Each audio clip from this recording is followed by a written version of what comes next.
Salut les amis et bienvenue dans cette deuxième vidéo consacrée à jQuery. Alors dans cette vidéo on va voir tout simplement les sélecteurs. Donc si vous avez déjà quelques notions en CSS, je crois que ça va très vite passer. Donc à ce niveau, qu'est-ce qu'on va faire? On va mettre deux boutons. Donc je vais mettre le premier bouton, donc je mets ici button. Je vais l'appeler tout simplement bouton 1. Je vais mettre également un deuxième bouton, donc un second bouton, donc je mets ici button. Je vais l'appeler cette fois-ci, pourquoi pas, bouton 2. Donc ici on va mettre un tout petit peu de code CSS et je vais vous expliquer par la suite pourquoi nous avons fait ce Mitsubishi. Donc je mets ici la balise style et je vais rajouter ici type text /css. Donc ici, si je veux voir le résultat au niveau du navigateur, chez Kebam, j'ai mon bouton 1 et mon bouton 2. Et si moi maintenant je veux que ce fameux bouton ait tout simplement une police beaucoup plus grande, ok? Donc là je viens à ce niveau, qu'est-ce que je vais faire? Je vais, pourquoi pas, comme première idée, mettre une classe. Donc je vais mettre ici gros. Et à ce niveau, mettre une autre classe et je vais mettre ici petit. Donc celui-là sera beaucoup plus petit et celui-là plus gros. Donc si je veux avoir accès tout simplement à mon bouton, je n'ai qu'à mettre ici le point. Je mets ici gros, comme c'est présent à ce niveau. Et je peux modifier la propriété font size et je vais mettre, pourquoi pas, ici 22 pixels. Et au niveau du petit, donc je mets ici petit, je vais modifier également le font size, je vais lui donner quelque chose d'encore plus petit, donc disons 7 pixels.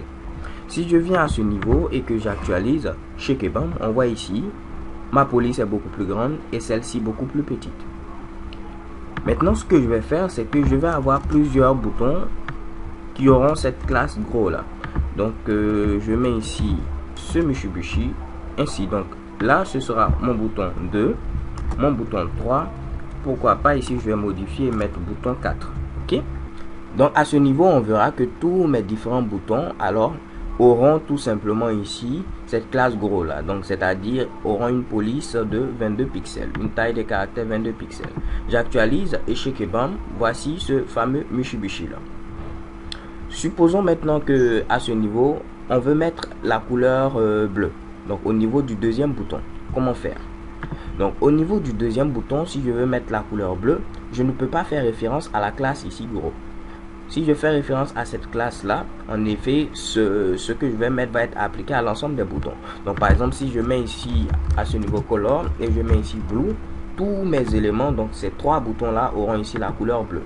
Moi, ce n'est pas ce que je veux. Je veux que simplement le deuxième élément ait la couleur bleue. Donc, pour ce faire, c'est très simple. On va utiliser cette fois-ci un identifiant. L'identifiant est utilisé de manière unique et une seule fois au niveau du document HTML. Donc, à ce niveau, je vais mettre tout simplement un identifiant et je vais lui donner comme identifiant tout simplement ici bleu. Donc, si je viens ici à ce niveau, en lieu et place de mettre un point, ce sera cette fois-ci un dièse. Donc, je mets ici dièse bleu. Je vais lui donner ici comme couleur tout simplement ici le bleu, donc color blue. Si je viens à ce niveau et que j'actualise chez Kebam, seulement mon deuxième élément a la couleur bleue. Alors vous pouvez me poser la question suivante: pourquoi je suis en train de faire du CSS alors que nous sommes censés ici voir jQuery?